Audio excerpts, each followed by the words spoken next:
ఒకప్పుడు తెలంగాణలో ఒక చిన్న గ్రామం ఉండేది. ఆ గ్రామంలో గంగవ్వ అనే వృద్ధురాలు ఉండేది. ఆమెకు పెద్దగా ఆస్తి సంపదలేమీ లేవు, కాని ఆమె మనసు మాత్రం బంగారం.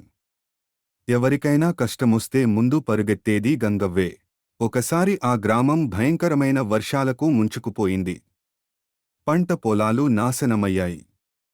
జనాలు నిరాశతో కూర్చున్నారు.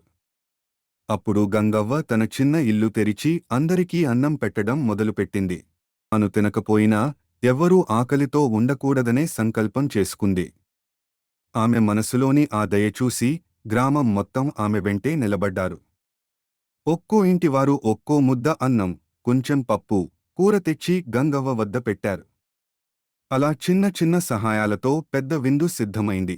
ఆ రోజు నుంచి గ్రామంలో ఏ కష్టం వచ్చినా అందరూ ఒక్కటిగా కలిసి దాన్ని ఎదుర్కొనడం ప్రారంభించారు.